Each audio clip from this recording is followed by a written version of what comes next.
चलिए इधर ध्यान देंगे सभी बच्चे।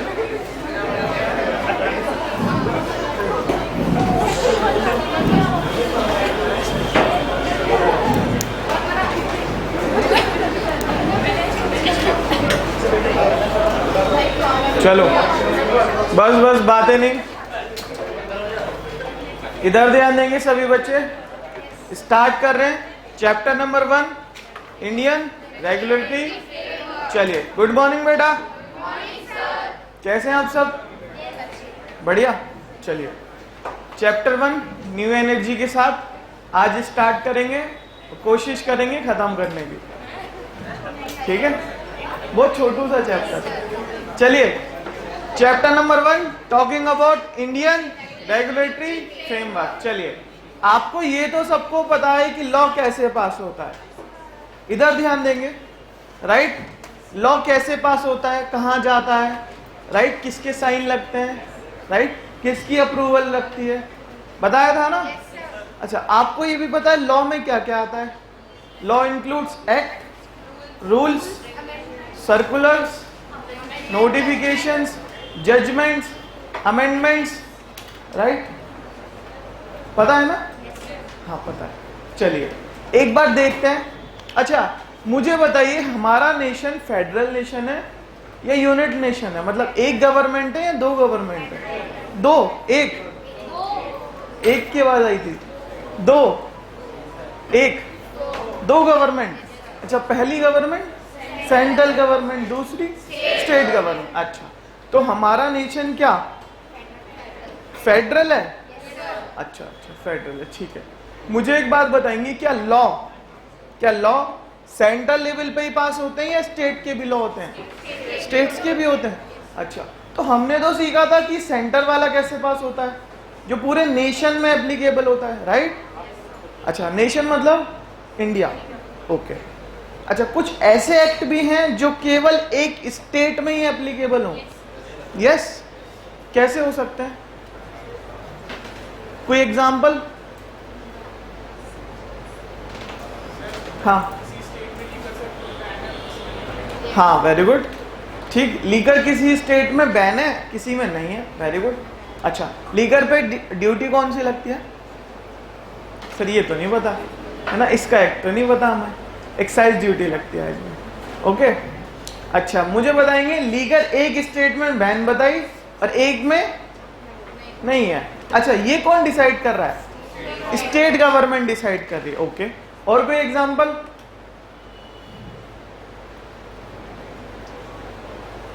कुछ रिवेन्यूज लॉज होते हैं जो स्टेट कलेक्ट करती है, राइट? जैसे यूपी का रिवेन्यू लॉ है, यूपी रिवेन्यू लॉ। अच्छा, उसमें क्या होता है? उसमें रिवेन्यू इन टर्म्स ऑफ जो किसानों पे ड्यूटी पेबल होती है ना, उसकी रिकवरी होती है, ओके। तो ये स्टेट को दे दिया कुछ लॉ का कि आप उसको पास करोगे। अच्छा, वो लोग कैसे पास करेंगे? यहां तो हमें पता है बिल आएगा, लोकसभा जाएगा, राज्यसभा जाएगा, प्रेसिडेंट की असेंट लगेगी, देन एक्ट बन जाएगा, यही बात है ना? अच्छा, स्टेट एक्ट कैसे पास होता है? कुछ भी बोलो, कोई ऐसा नहीं है कि कुछ गलत होगा तो यही होगा गलत। हाँ जी, हमने स्टेट असेंबली सुनी है? हाँ, क्या होती है? राज्यसभा। कहां से आवाज है? राज्यसभा। आज आप पीछे बैठे हो। Rajya Sabha, state assembly. अरे स्टेट असेंबली, सही बोल रहे हैं क्या? यस, कौन कौन? Rajya Sabha is a state assembly. वो तो पार्लियामेंट है ना सर, राइट? तो सेंट्रल में आएगी ना। अच्छा, what do you mean of state assembly? अरे एमपी एमएलए कुछ डिफरेंस है? ये दोनों ही नेता हैं। अच्छा, अलग है? क्या अलग है? हाँ, अच्छा, what do full form of MP? Minister of parliament, ठीक है जी। अच्छा, एमएलए असेंबली, राइट? अच्छा, what do mean of legislative assembly? State assembly क्या होता है? जहां पे सारे एमएलए इकट्ठे होते हैं।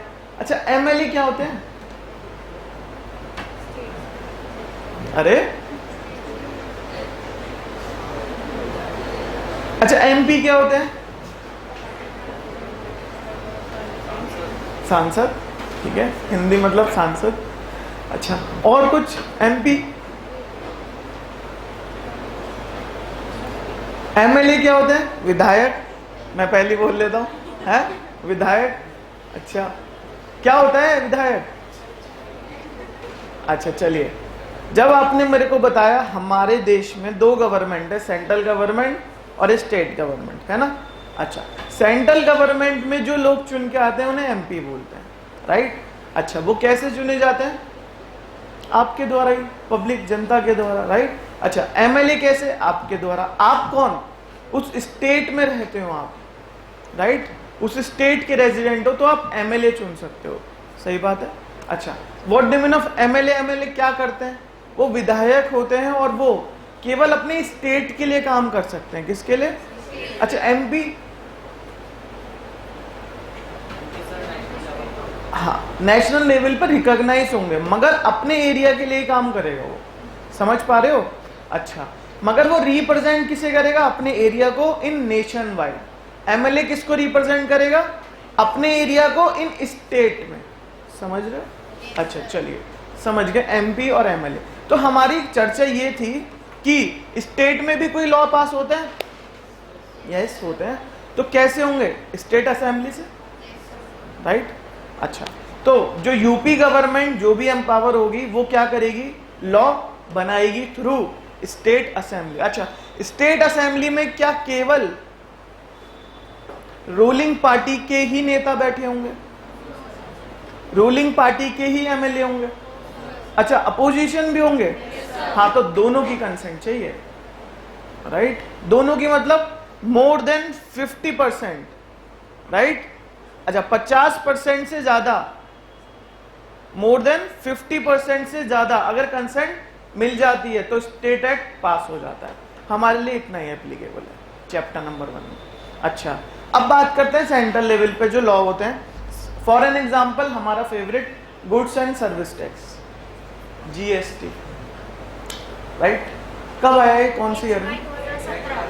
ईयर 2017। ओके, मंथ 1 जुलाई। ओके, 1 जुलाई को आया तो इसी दिन बना होगा। अच्छा, इससे पहले पूरे देश में एक एक्ट लाना है जो कि हर एक ट्रांजैक्शन पे लगेगा, तो एक दिन में बन जाएगा क्या? हाँ, तो इससे पहले ये क्या होगा? बिल होगा। एक्ट से पहले क्या होगा? बिल होगा। अच्छा, बिल, तो जीएसटी बिल 2016, सही है। चलिए, हम बात कर रहे हैं जीएसटी एक्ट 2017। इससे पहले ही क्या होगा? बिल होगा। ओके, उसका नाम होगा जीएसटी बिल 2000।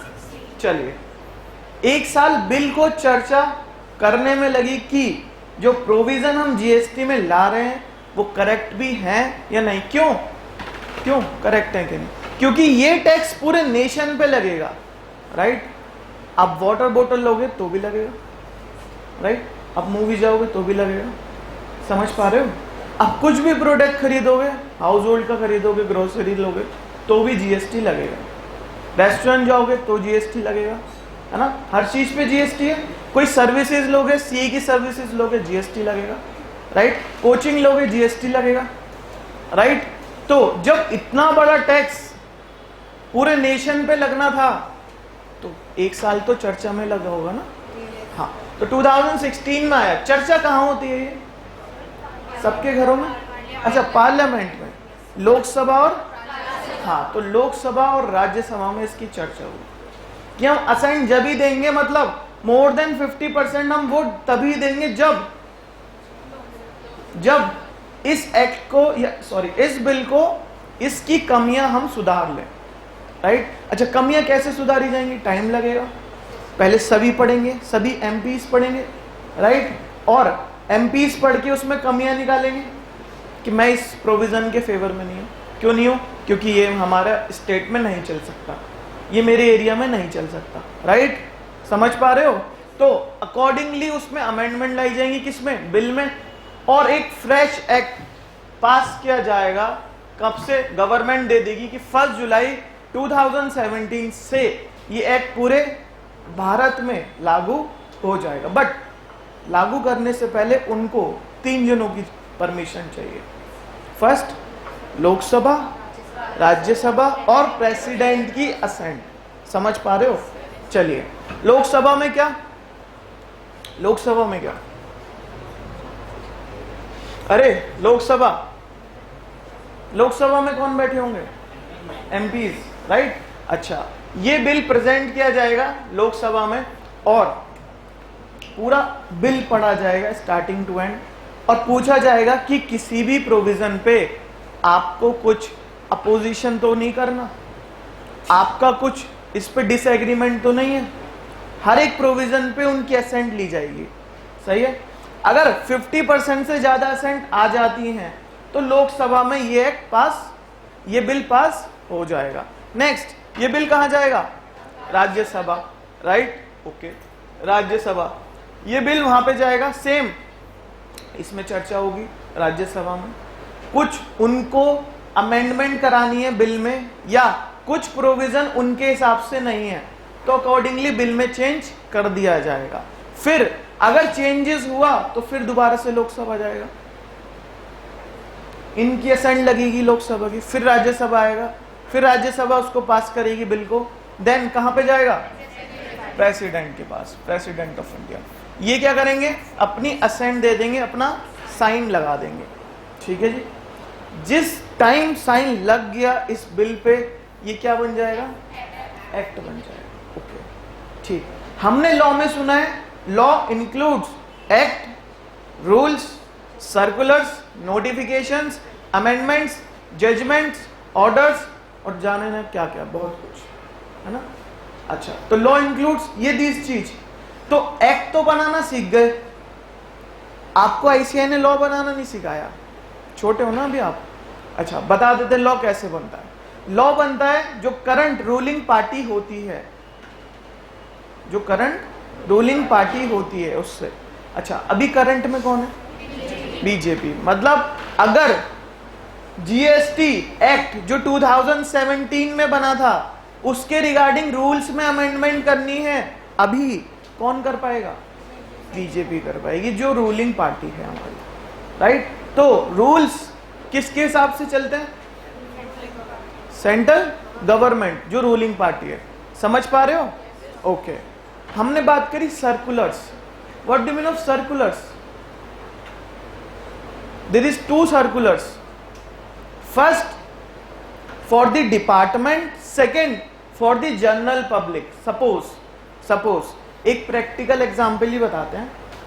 आपने बताया मुझे जीएसटी आया मेरा 1/7/2017 से, यही बताया ना बेटा? हाँ, ठीक है। तो 2017 और 18 में आया, फाइनेंशियल ईयर की बात करूं।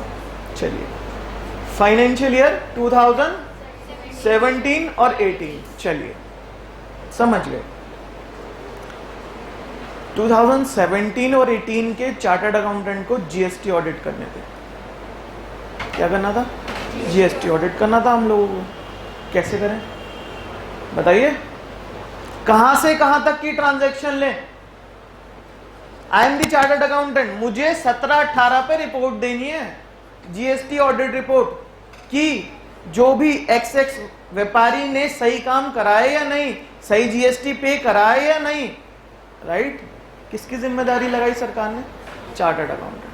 अच्छा, जब जीएसटी आया तो सबसे पहला इंस्टीट्यूट इंडिया में the institute of chartered accountant of India था, जिसने जीएसटी को समझा और सबको पढ़ाया, राइट। तो 17-18 में ऑडिट करने की रिस्पॉन्सिबिलिटी आई सीएस पे। ठीक है जी, करेंगे। इनकम टैक्स का तो करते ही आ रहे हैं, जीएसटी का भी करेंगे, राइट। अच्छा, बताइए कैसे जीएसटी ऑडिट हो? आप चार्टर्ड अकाउंटेंट हैं, जीएसटी ऑडिट करना है आपको, बताइए। सबसे क्वेश्चन लगाया है, कहां से कहां तक की ट्रांजैक्शन पकड़ोगे? 1 जुलाई के बाद से। अच्छा, तो मैं लिख के दिखा देता हूं आपको। 1 जुलाई 2017 से कब तक की बेटा? 31 मार्च 2018। चलिए मुझे एक बात आप ये समझाइए, 1 अप्रैल लिख के समझाते हैं, दिस वन, 1 अप्रैल 2017 टू 30 जून 2017 तक कोई व्यापार हुआ ही नहीं होगा इस बिजनेस में। हाँ हुआ है। सपोज आपको फ्लिपकार्ट को ऑडिट करना है, जीएसटी ऑडिट करोगे ना, अपॉर्चुनिटी तो नहीं छोड़ोगे ना। हाँ अब बताइए, आपको जीएसटी एक्ट एप्लीकेबल हुआ 1 जुलाई 2017 से, ठीक है जी। आपको ऑडिट कौन सा करना है? GST audit, right. अच्छा इससे पहले कौन सा टैक्स था?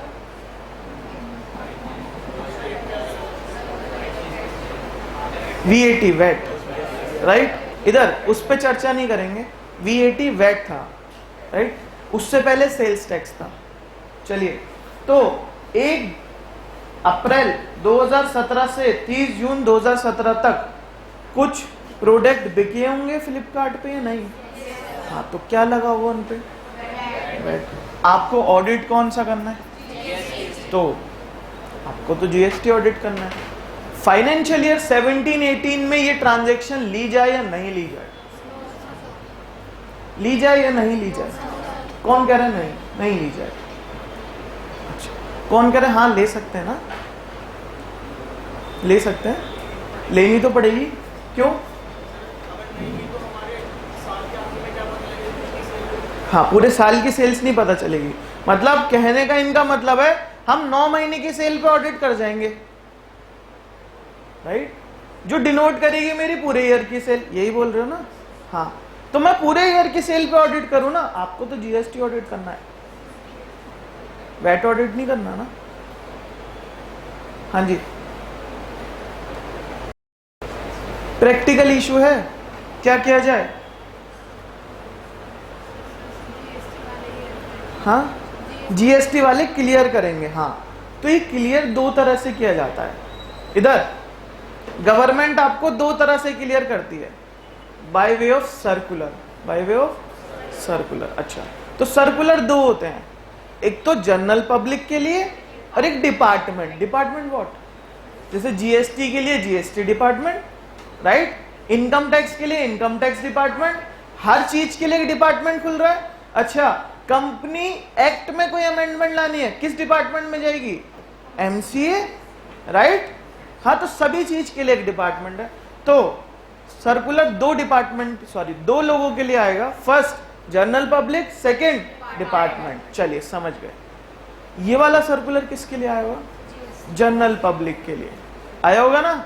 हाँ तो वहां पे आपको बोला गया क्या कि आपको जो फाइनेंशियल ईयर लेना है वो आपकी डिस्क्रिशनरी पावर है फॉर जीएसटी ऑडिट।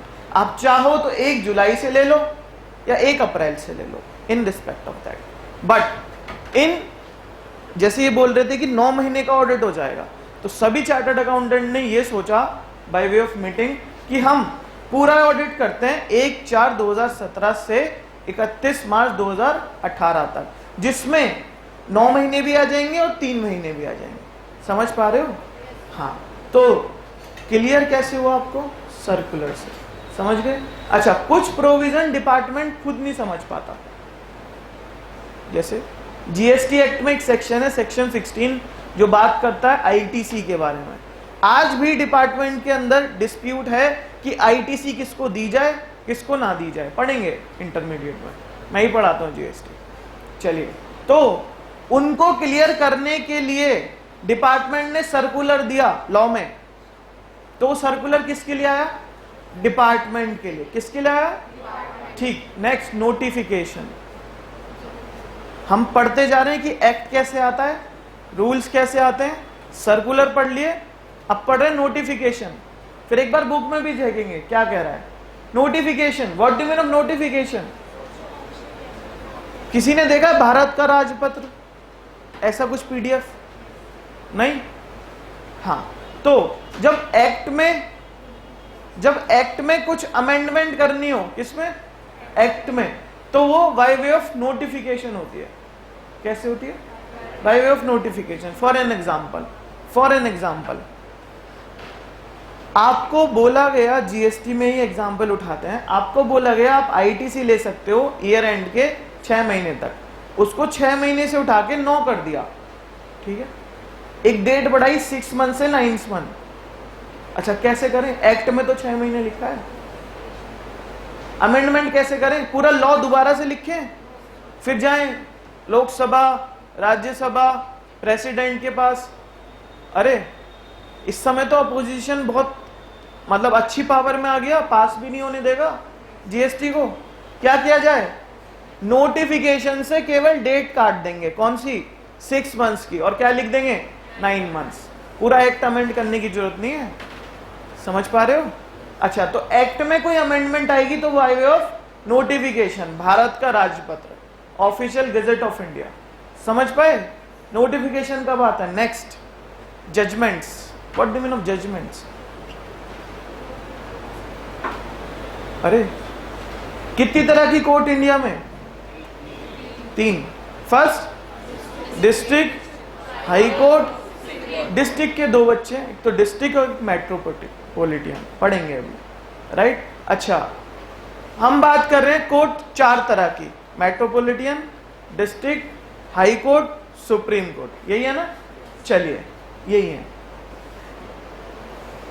मैं आपको बता दूं, हाई कोर्ट के judgments, for an example UP का high court, Allahabad high court, सुन रखा है ना? हाँ, इलाहाबाद हाई कोर्ट। अगर इलाहाबाद हाई कोर्ट ने कुछ डिसीजन दे दिया, कुछ ऑर्डर दे दिया, तो वो किसकी लैंड पे एप्लीकेबल होगा? यूपी की लैंड पे ओनली। किसकी लैंड पे एप्लीकेबल होगा? यूपी की लैंड पे। चलिए, और कोई एक्ट उसका रेफरेंस ले सकते हैं? हाँ, ले तो सकते हैं, मगर ये जिम्मेदारी नहीं है कि वहां पे एप्लीकेबल हो या ना हो। समझ पा रहे हो?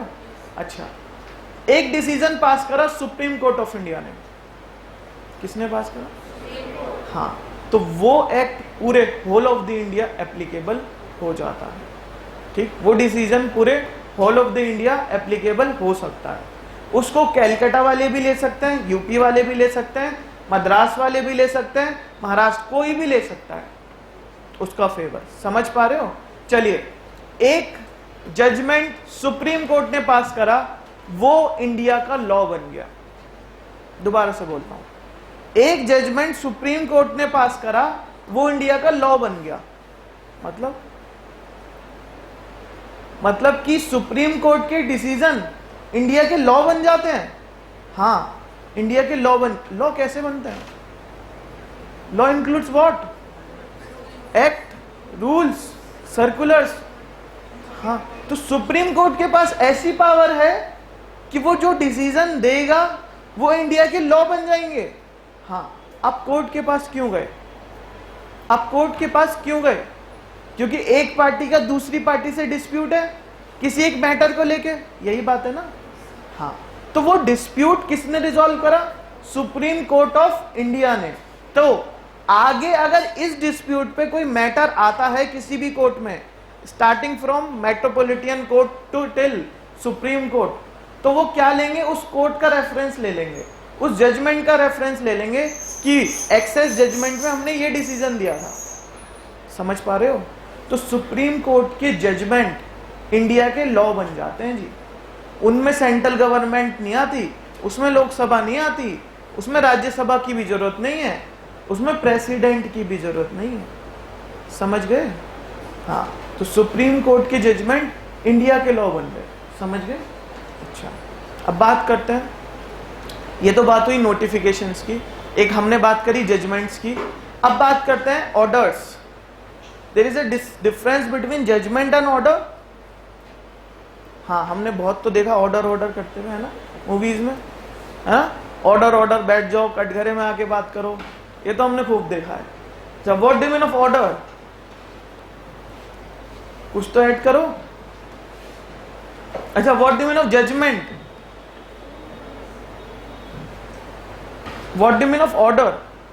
जैसे कि आप ऑर्डर नाम सुन पा रहे हो, ऑर्डर मतलब आदेश। किसका आदेश? सुप्रीम कोर्ट का आदेश। क्या आदेश? कि इस चीज को इस तरह से ही करना है। What do mean of judgment? Judgment में आपको 2-3 ऑल्टरनेटिव दे देंगे, या तो ये कर लो, या ये कर लो, या ये कर लो, आपका केस रिजॉल्व। अगर आपने तीनों में से कुछ एक कर लिया तो आपका केस, अच्छा ऑर्डर में यही करना है, ऑर्डर में यही करना है आपको, समझ पा रहे हो? अच्छा बस इतना ही दिया है आपके लिए। अब पढ़ना स्टार्ट करते हैं। किसी की कोई क्वेरी तो बताइए, तो अपना बुक उठाते हैं फटाफट से। कुछ पूछना है किसी को? पता चला ना लॉ कहां से स्टार्ट होता है ना? हाँ चलिए फटाफट से चैप्टर नंबर 1 पेज नंबर 1.2 फटाफट से आ रहे हैं सभी बच्चे। Introduction, it is not relevant for your exam, बस पढ़ते निकल जाएंगे। क्या कहना चाह रहा है? Have you ever wonder why you are studying this subject called law? अरे आईसीआई पूछ रहा है ना? चलो पढ़ते हैं क्या कहना चाह रहा है। It is only because of it has been prescribed in the syllabus, अरे और it because you will need this knowledge as member of institute of chartered accountant of India. दो तरह है सर, कोर्स में तो पढ़ रहा हूं, नहीं मुझे आईसीआई का मेंबर बनना है इसलिए पढ़ रहा हूं। अच्छा आप किस कैटेगरी में? मेंबर? नहीं कोर्स वाले भी हैं बहुत कि सर कोर्स में है लो पढ़ना पड़ेगा, है ना? हाँ मैं भी कोर्स वाला हूं, है ना? कौन कौन कोर्स वाला है? कोर्स वाले। अच्छा कौन कौन मेंबर वाले हैं? चलिए ये तो आपका डिसीजन है प्योरली। इधर awareness of law is essential, इधर awareness of law is, what do you mean of awareness? Knowledge. Okay एक बात मुझे बताइए, यहीं रोक के पूछता हूं। एक क्वेश्चन आया दिमाग में मेरे। मिस्टर एक्स एक व्यक्ति है जो कि आपका कौन सी कंट्री में, वेस्ट इंडीज में रहता है, ठीक है? मिस्टर एक्स एक व्यक्ति है जो कि वेस्ट इंडीज में रहते हैं। ये इंडिया में आए किसी काम से, कोई दिक्कत? हाँ इन्होंने इंडिया में आके किसी के घर में चोरी कर ली, ठीक है? और क्या कहा पुलिस से कि हमारे देश में तो चोरी करने पे कुछ नहीं होता। क्या कहा? हमारे देश में तो चोरी करने पे कुछ नहीं होता। कह सकते हैं ना? हाँ कह तो सकते हैं। क्या किया जाए? छोड़ दे पुलिस में से? क्या किया जाए? हाँ हमारे यहाँ के लॉ एप्लीकेबल होंगे। एक बात और, मतलब पुलिस क्या करे इससे? हाँ अपनी कस्टडी में लेगी। नहीं वो एक दलील दे रहा है। क्या दलील दे रहा है? कि सर हमारे यहाँ पे ना चोरी करना पाप नहीं है। हमारे यहाँ पे लॉ है। क्या लॉ है? चोरी करोगे तो पनिशमेंट मिलेगा। ओके चलो तो पुलिस इसे पकड़े या छोड़ दे? पकड़े। ओके तो हम जिस लैंड पे जा रहे हैं, मतलब अगर मैं कल यूएस से जा रहा हूं तो मुझे वहां के लॉ पता होने चाहिए। Yes you know? ओके ये इंडिया में आ रहा है वेस्ट इंडीज से, इसको इंडिया के लॉ पता होने चाहिए। अच्छा ये कह रहा है मुझे लॉ पता ही नहीं क्या होता है, मैंने तो सिलेबस पढ़ा था आईसीआई में, है ना, मुझे पता ही नहीं। अब इसकी दूसरी दलील कि मुझे पता ही नहीं लॉ क्या होता है। अब बताओ, छोड़े पुलिस पकड़ ले? क्यों पकड़ ले? वो कह रहा है मुझे अवेयरनेस नहीं है लॉ की। लॉ क्या होता है? किसकी गलती? हाँ excuse in law is not permissible. आपको लॉ की नॉलेज होनी चाहिए, राइट? चलिए क्या कह रहा है? Awareness of law is essential to become full fledged chartered accountant. Okay अगर आप लॉ नहीं समझ पाए ना बेटा तो आप एक चार्टर्ड अकाउंटेंट नहीं कहला सकते। समझ पा रहे हो? चलिए क्या कह रहे हैं? This is the because a chartered accountant is the first level of conduct on many legal matters, so we should possess knowledge of law so that we can advise our management and client, okay, practice में आ गया जी, on the legal matters at a basis or threshold level। चलिए कल को जाके आपके पास एक client आता है, सर मैंने 12 लाख रुपए कमाए सैलरी से, कितना इनकम टैक्स पे करना है? क्या चार्टर्ड अकाउंटेंट को इनकम टैक्स लॉ की नॉलेज होनी चाहिए?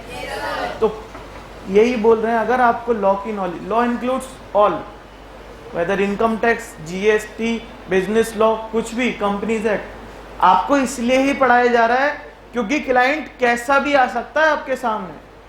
अभी एक क्लाइंट आया इनकम टैक्स के लिए, सेकंड क्लाइंट कंपनीज एक्ट के लिए। सर ऐसा होता है? हाँ, एक क्लाइंट आया एलएलपी के लिए, एक क्लाइंट आया जीएसटी के लिए। अब सबको तो अलग एडवाइस करनी है ना। क्या मैं सबको एलएलपी की एडवाइस कर दूं? सर मैंने एलएलपी बहुत अच्छा पढ़ा था, मुझे तो आता है एलएलपी, मुझसे मत पूछो इनकम टैक्स कोई भी। तो इसलिए लॉ की नॉलेज तो एक चार्टर्ड अकाउंटेंट को चाहिए, सारे लॉ की नॉलेज, सारे इन द सेंस ऑफ सारे बिजनेस लॉ की नॉलेज इंक्लूडिंग टैक्सेशन लॉ। चलिए क्या कहना चाह रहा है? सो a few may later wish to specialize in a subject called taxation। अगर आपने लॉ अच्छी तरह पढ़ा है, कब पढ़ा है? पढ़ने की स्टेज क्या है? आफ्टर चार्टर्ड अकाउंटेंट नहीं, ड्यूरिंग चार्टर्ड अकाउंटेंट, है ना। इस देश में एक भी चार्टर्ड अकाउंटेंट ऐसा नहीं है जो बिना पढ़े बन गया हो, आई गारंटेड, राइट। ऐसा एक भी व्यक्ति चार्टर्ड अकाउंटेंट नहीं मिल सकता जो चीटिंग करके बन गया हो। इस इंस्टीट्यूट की, इस प्रोफेशन की ये खासियत, ठीक। इस देश का आज भी एक भी चार्टर्ड अकाउंटेंट ऐसा नहीं है जिसको जॉब ना मिली हो, जो खाली बैठा हो, जो कुछ नहीं कर पा रहा हूं। एक भी, मैं एक भी की भी बात कर रहा हूं, राइट। तो इस कोर्स की जो खासियत है वो यही बताती है कि ये कोर्स इंडिया का सबसे टफेस्ट तो नहीं बोलेंगे, है ना, टफेस्ट तो है, मगर सबसे रिकॉग्नाइज कोर्स भी है इस इंडिया का। अगर आप फर्स्ट जनरेशन के चार्टर्ड अकाउंटेंट हो अपनी घर में, तो आपकी वैल्यू अलग होगी। समझ पा रहे हो? हाँ, चलिए क्या कहना चाह रहे हैं? तो अगर लॉ की नॉलेज है ना, तो टैक्सेशन फील्ड में जा सकते हो। क्या कर सकते हो? टैक्सेशन का काम कर सकते हो। Taxation what? अरे इको में पढ़ा होगा, पढ़ रहे हो ना इको? हाँ, इको में पढ़ा होगा टैक्सेशन। डायरेक्ट टैक्स पढ़ा है ना? हाँ, तो direct tax what? Income tax. Indirect tax पढ़ा नहीं? पढ़ा है। चलिए, remembers the tax law are also law. समझ में आ रही है बात? टैक्स लॉ भी लॉ है, लॉ है ना? हाँ, लॉ है। In order to become an expert in taxation you should possess a basic awareness of legal and regulatory framework of our country। okay, ठीक है। The purpose of regulatory framework is to provide a set of uniform rules and regulation that will govern the conduct of people interacting with each other in personal as well as business relationship। in short, पूरे introduction में आपको यही बताया है कि law की importance क्यों है, जो कि एग्जाम में नहीं आने वाला। ठीक है, इसकी रीडिंग करेंगे आप एक बार अपने आप, ठीक, घर पे। It is not relevant for you in exam. हम पढ़ते हैं जो एग्जाम में आने वाला है। क्या कहना चाह रहे हैं इसमें कि आपको लॉ की नॉलेज क्यों होनी चाहिए? दो तरह से बताया। एक तो सिलेबस मान लो कि हमें सीए करना है तो पढ़ना तो पड़ेगा, या तो आईसीआई का मेंबर मान लो अपने आप को। मेंबर मतलब चार्टर्ड अकाउंटेंट मान लो कि चार्टर्ड अकाउंटेंट को इतनी चीज तो लगेंगी एक सीए बनने से पहले। कितनी चीज? अकाउंट भी लगेगा, इको भी लगेगा, लॉ भी लगेगा, मैथ्स भी लगेगा, आगे टैक्सेशन भी लगेगा, अरे कॉस्ट भी लगेगा, आगे एफएम भी लगेगा, आगे बहुत कुछ लगेगा, है ना, बहुत कुछ लगेगा। चलिए क्या कहना चाह रहे हैं? What is law? Question mark. Concept number 2, what is law? बस लॉ क्या है? हाँ, लॉ इंक्लूड्स, हम तो समझते हैं law includes act, rules, circulars, notification, judgments, orders, amendments, यही समझते हैं ना। हाँ, आईसीए देखो किस स्ट्रक्चर में बात कर रहा है। Law is a set of obligations, okay, and duties imposed by the government, सही बोल रहा है, for securing welfare and providing justice to society। okay, law को उन्होंने बोला फर्स्ट कि वो तो अवेयरनेस के लिए पढ़ाया जा रहा है, फिर बोला कि इम्पोज करता है कौन? गवर्नमेंट। क्यों इम्पोज करता है? जस्टिस, किसको जस्टिस मिले? सोसाइटी को, और क्या हो? वेलफेयर के लिए भी। अच्छा, आपने किसी के मुंह से सुना होगा लॉ एंड ऑर्डर वर्ड, सुना है ना? लॉ एंड ऑर्डर नहीं सुना? किसने सुना है? हाँ, क्या होता है सर? ये एकदम मत पूछो करो, मैं समझ में आया था क्या करना होता है ना? हाँ, सुना सुना है या सुना सुना है? सुना सुना है, सुना सुना ना? अच्छा, सुना सुना क्या होता है? Law and order. Not relevant for your exam but general awareness. हाँ जी, नहीं नहीं नहीं, हाँ जी, लॉ एंड ऑर्डर।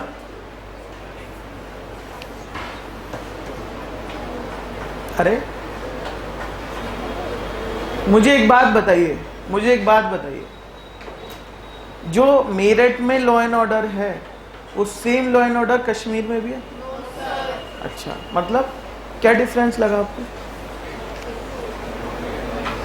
क्या डिफरेंस लगा आपको? What do you mean of law and order? कि लॉ, इंडिया के लॉ राइट किस तरह से इंप्लीमेंट किए जा रहे हैं उस सेक्टर में, इंप्लीमेंट कौन करेगा? IAS। किसकी ड्यूटी है? IAS की ड्यूटी है। समझते हो ना? IAS है ना, इंडियन एडमिनिस्ट्रेटिव सर्विसेज, समझते हो ना? अच्छा, तो उनकी ड्यूटी है क्या कराना? इम्प्लीमेंट कराना, बनाना नहीं। क्या कराना? इम्प्लीमेंट कराना। तो लॉ एंड ऑर्डर से हम ये देखते हैं कि जो उस एरिया का IAS है वो प्रॉपरली वो लॉ एंड ऑर्डर इंप्लीमेंट करा रहा है या नहीं करा रहा अपने एरिया में। समझ पा रहे हो? चलिए, क्या कह रहे हैं इधर? इंडिया या India's legal framework reflect the social, political, economic and culture aspects of our vast and diversified country. चलिए, किसको सर्व कर रहे हैं लॉ से? किस किस को सर्व कर रहे हैं? पढ़ो ना क्या कह रहे हैं? Social, political, economic, right, and culture aspects. ठीक है, क्या लॉ होना जरूरी है? क्यों? वाई? वाई लॉ होना जरूरी है? क्यों? नेक्स्ट क्वेश्चन, क्यों? क्योंकि हर ICI क्या करेगा? हर चीज को आपको बोल के नीचे लिख देगा वाई। तो वाई के लिए हमें तैयार होना है पहले। वाई, हर चीज का वाई जानना है। यहाँ पे व्हाट से मतलब नहीं है क्या लिखा है, क्यों? क्यों है यहाँ पे इंपॉर्टेंट। वाई? जस्टिस के लिए। ठीक है, तो कुछ गड़बड़ी हुई है जस्टिस से पहले, है ना? डिफॉल्ट्स हुए हैं। हाँ, और कोई कुछ? क्राइम ना करे, मतलब क्राइम हो चुका है या क्राइम ना करे उसके लिए कुछ पेनल्टी दिखा दी कि अगर आप ये क्राइम करोगे तो ये पेनल्टी, जिससे क्राइम बच गया होने से। अच्छा, और कोई कुछ? इक्वलिटी कैसे बेटा? हाँ, इक्वलिटी रहे, मतलब कैसे इक्वलिटी? अब टैक्सेशन पे मूव हो गए कि अगर कोई ज्यादा कमा रहा है तो ज्यादा टैक्स दे, कोई कम कमा रहा है तो कम टैक्स दे, यही बोलना चाह रहे हो ना? अच्छा, इक्वलिटी। चलिए, और कोई कुछ? हाँ जी, लॉ जरूरी है क्या? हाँ, क्यों?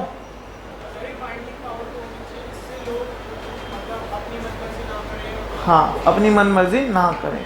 तो अगर मैं सभी को सम अप करूं तो law is mandatory, right, for society, for social, for economy. अच्छा, टैक्स नहीं होगा तो इकोनॉमी चलेगी? नहीं चलेगी सर, क्योंकि हमारे पास इतने नेचुरल रिसोर्सेस है ही नहीं जितना UAE के पास है। क्या है इस पे? ऑयल।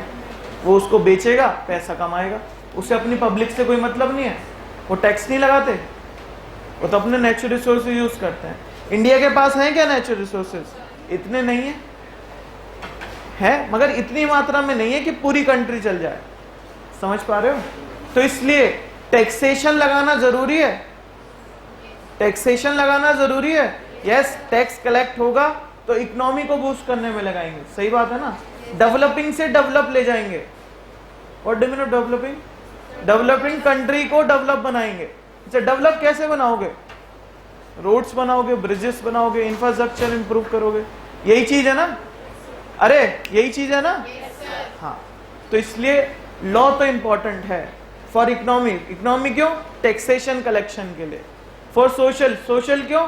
जिससे अवेयरनेस रहे लॉ की कि अगर आप ये क्राइम करोगे तो ये पेनल्टी करनी पड़ेगी, ये इम्प्रिजनमेंट लगेगी। अच्छा, चेक बाउंस से पहले पता था कि चेक बाउंस पे ऐसा कुछ होता है?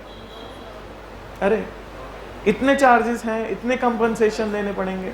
हाँ, जब पता चला तो मन में क्या सवाल आया? या चेक से ट्रांजैक्शन नहीं करेंगे, आया ना सवाल? हाँ, तो इसलिए लॉ इंपॉर्टेंट है आपके लिए। नेक्स्ट क्या कह रहे हैं? Sources of law. बस सोर्सेज ऑफ लॉ। अच्छा, मैंने आपको कभी बताया होगा हर लॉ को पावर मिलती है कॉन्स्टिट्यूशन ऑफ इंडिया से, बताया था ना? हाँ, तो कॉन्स्टिट्यूशन ऑफ इंडिया क्या है? भारत का संविधान। मतलब अरे भारत का संविधान। अच्छा, 26 जनवरी को क्या बनाया जाता है? Republic day. अच्छा, इस दिन क्या हुआ था? कॉन्स्टिट्यूशन लिखा गया था, पास हुआ था। अच्छा अच्छा, लिखा तो बेटा बहुत साल पहले गया होगा ना। अच्छा, पास हुआ था, कब पास हुआ था? 26 जनवरी 19। अच्छा, what do mean of constitution? Bharat का संविधान। होता क्या है? इसमें सारी चीज लिखी होती है, क्या क्या टैक्स लग सकते हैं इंडिया में, राइट? इंडिया मीन्स क्या है, इंडिया के पीपल्स के राइट्स क्या हैं, राइट? ये सब चीज कहाँ लिखी है? Constitution of India. चलिए, एक ऐसा टैक्सेशन जो कॉन्स्टिट्यूशन में लिखा ही नहीं है, ला सकती है गवर्नमेंट? अरे ला सकती है गवर्नमेंट? क्यों नहीं ला सकती? क्योंकि वो कौन मना कर रहा है? कॉन्स्टिट्यूशन ऑफ इंडिया मना कर रहा है। जैसे for an example, taxation on agriculture, constitution ने मना कर दिया। क्या? किसानों पे आप टैक्स नहीं लगा सकते। क्या नहीं लगा सकते? अच्छा, कल को यूपी गवर्नमेंट स्टेट असेंबली में बैठ के कुछ ऐसा लॉ बना रही है कि किसानों की खेती पे जो वो बेचेंगे उस पर टैक्स लगेगा, लग सकता है क्या? क्यों नहीं लग सकता? कॉन्स्टिट्यूशन मना करता है। पढ़ते हैं क्या कहता है? Source of law. The main source of law in India is are the constitution, the statutes और law made by parliament and state assemblies, precedent or judicial decision of various court, and in some cases establish custom and usage. What do you mean of custom? रिवाज जो चलते आ रहे हैं, right? रिवाज is not a law, but जो चलता आ रहा है वो चलता आ रहा है। फॉर एन एग्जाम्पल, इधर जब बजट पास होता है तो बजट को एक बॉक्स में लाया जाता था।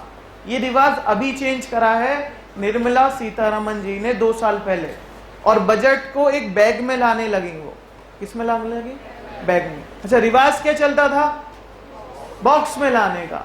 उन्होंने रिवाज ही चेंज कर दिया।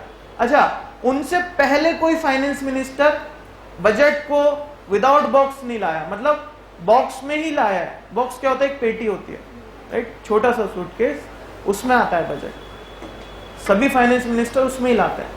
उन्होंने क्या चेंज कर दिया? रिवाज। रिवाज क्या चलता? किसी लॉ में लिखा है क्या बजट लाना है तो उसी बॉक्स में लाना है? नहीं लिखा। तो चेंज तो हो सकते हैं ना रिवाज, मगर फॉलो भी हो सकते हैं कंटिन्यू। कल को आप फाइनेंस मिनिस्टर बनते हैं, right?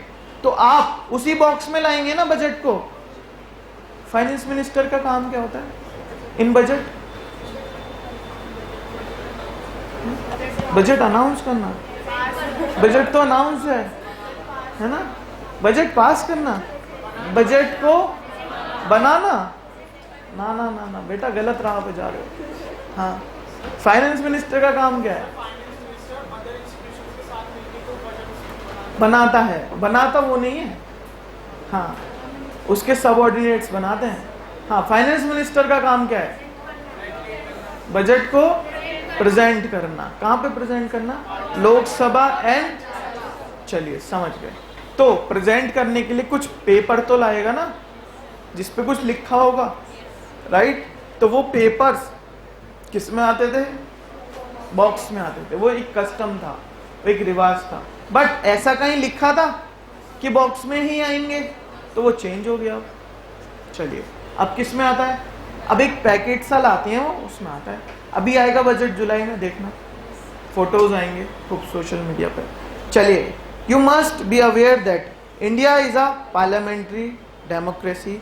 We have a constitution which is basis and source of all laws. Okay, constitution से ही सभी लॉ पावर प्राप्त करते हैं। सभी लॉ का सोर्सेस कौन है? अगर कॉन्स्टिट्यूशन में कुछ नहीं लिखा regarding the taxation of agriculture तो लॉ नहीं आ सकता इन इंडिया। समझ पा रहे हो? चलिए क्या कह रहा है?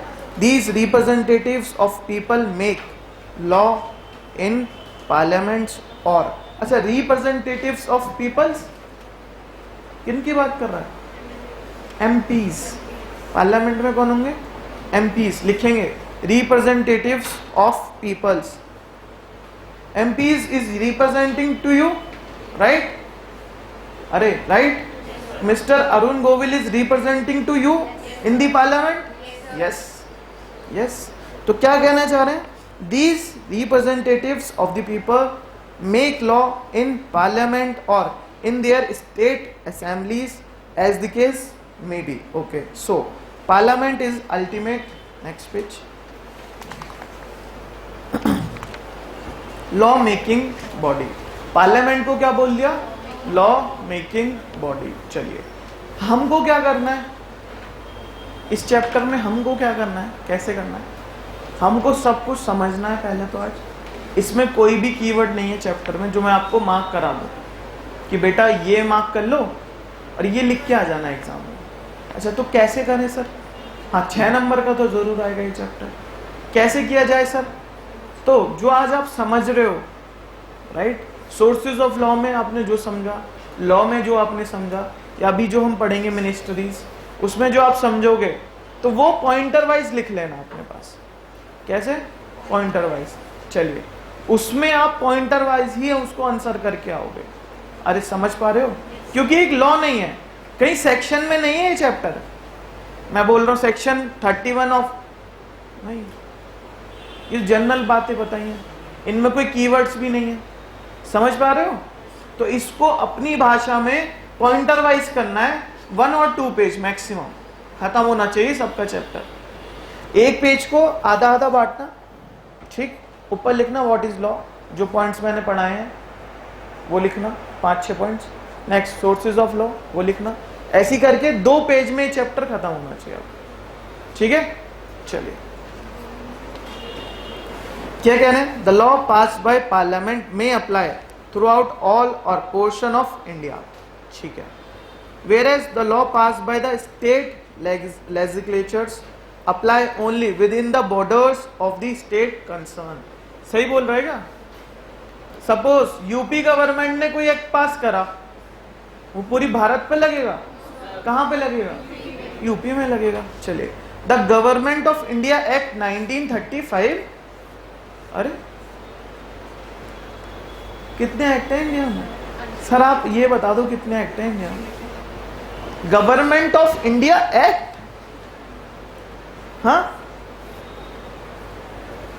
अरे The Government of India Act 1935 passed by the Parliament of United Kingdom is the precursor of the Constitution of India. Is defined the characteristics of government from unitary to federal. Okay, जो हमने बात करी थी कि हमारी government कैसी है? Federal. What do mean of federal? 2 government है, सेंट्रल और, है ना? अच्छा, यूएसए में कितनी गवर्नमेंट है? 1। तो वहां पे कौन सी गवर्नमेंट चलती होगी? Federal, unitary. ओके, एक गवर्नमेंट जिसको प्रेसिडेंट का इलेक्शन कहते हैं वहां पे। समझ पा रहे हो? हाँ, प्रेसिडेंट ही सभी स्टेट को देखेगा। यहां पे कौन देखता है?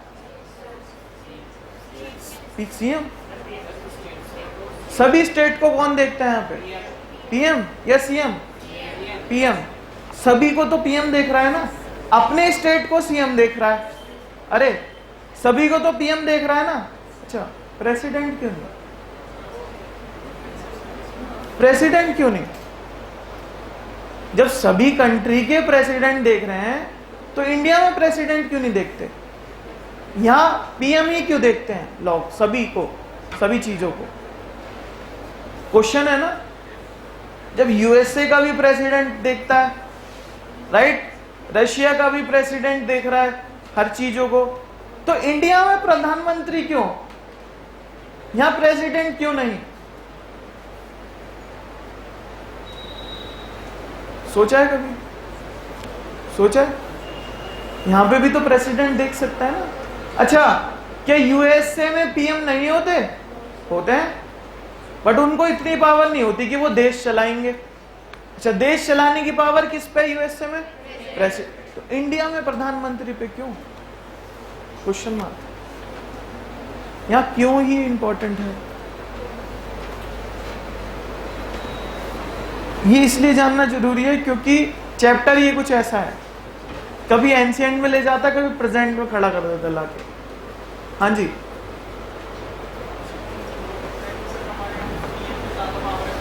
कॉन्स्टिट्यूशन ने बोल रखा है, हो सकता है आप सही बोल रहे हो, अभी के लिए तो ऐसा नहीं लगता। हाँ जी, कोई कुछ ऐड करेगा? हाँ, गवर्नमेंट एक्ट आपने पढ़ लिया बेटा? अच्छा, ये लिखा है। हाँ, सिंपल सिंपल को बताते हैं थोड़ा इतिहास के बारे में। यहाँ पे भी प्रेसिडेंट ही राइट एम्पावर में आते, but depending upon the Nehru's, अगर मिस्टर नेहरू प्रेसिडेंट बनते तो यहाँ प्रेसिडेंट का ही राज चलता, राइट। वो क्या बने? तो देयरफॉर प्राइम मिनिस्टर ने ही राज किया। समझ पा रहे?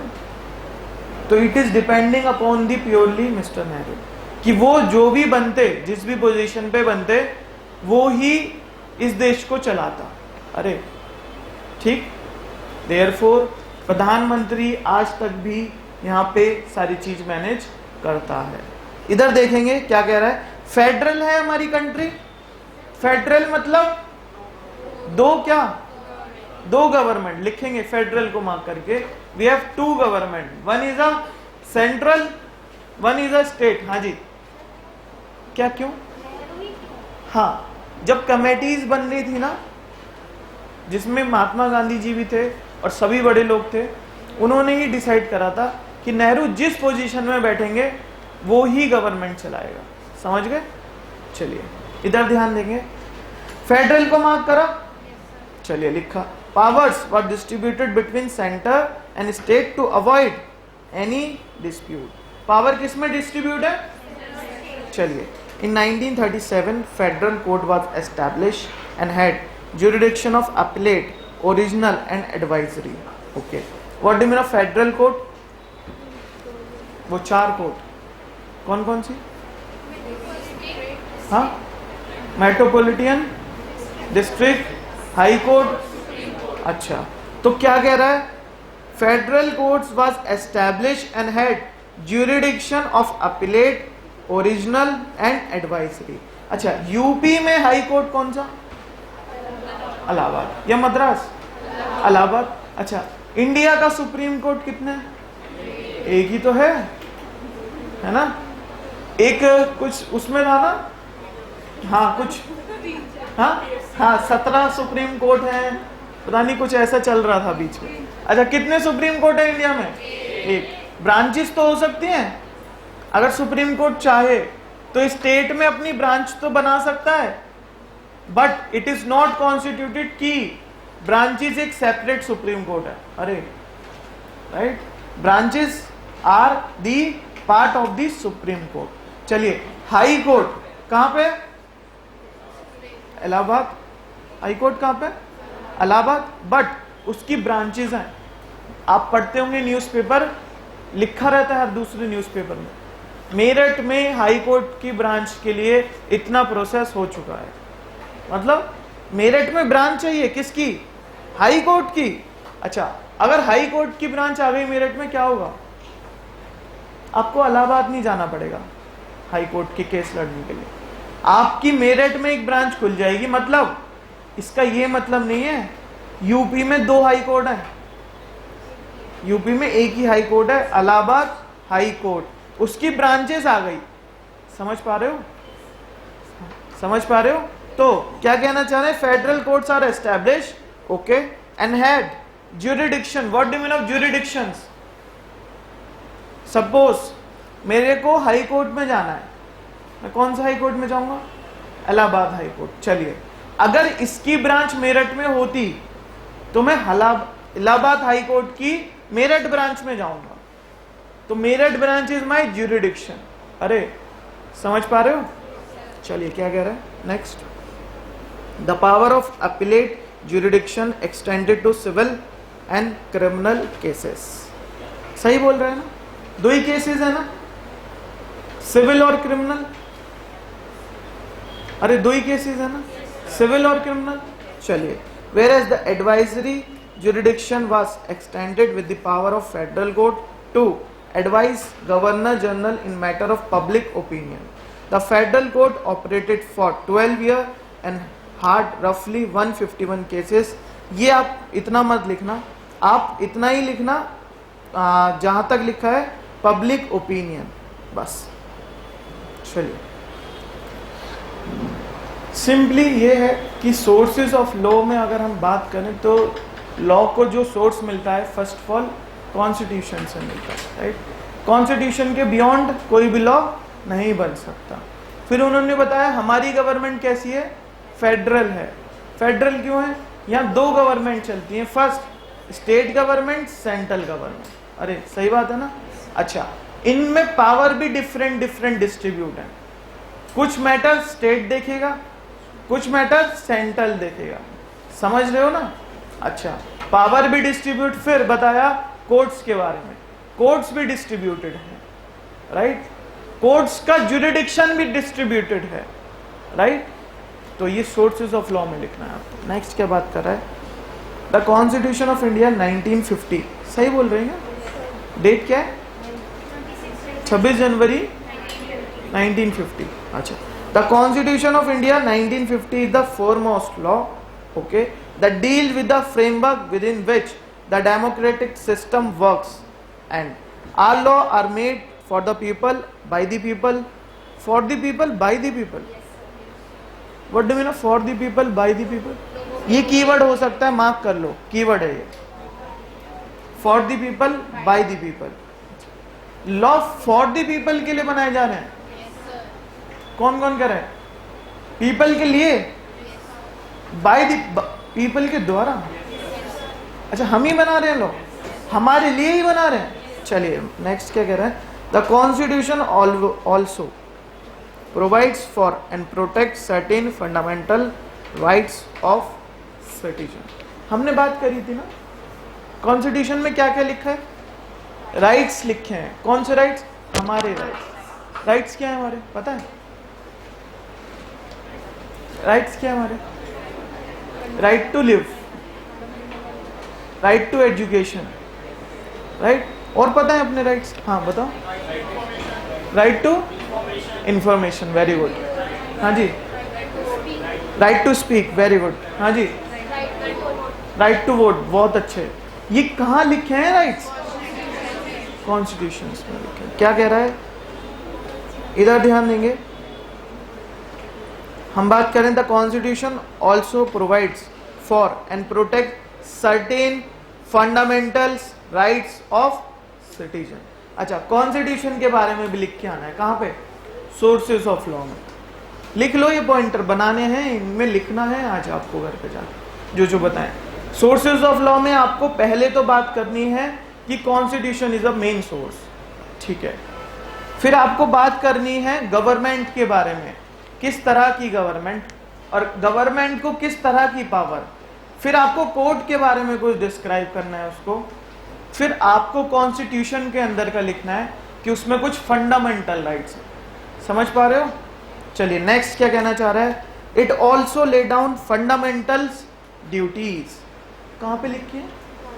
कॉन्स्टिट्यूशन में। अच्छा, फंडामेंटल राइट्स के बाद आपको लिखना है फंडामेंटल ड्यूटीज। चलिए क्या कह रहा है? As well as powers and duties of government. किसकी ड्यूटी? गवर्नमेंट की पावर, गवर्नमेंट की। चलिए, रोड्स बनाना किस गवर्नमेंट की ड्यूटी?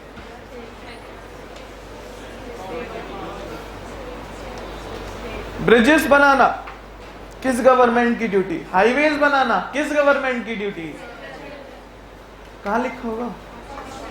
Constitution of India. ठीक है, हमारी राइट्स, हम कौन? People of India, right? मैं कौन हूं? People of India. हमारे राइट्स, हमारी ड्यूटी कहां लिखी है?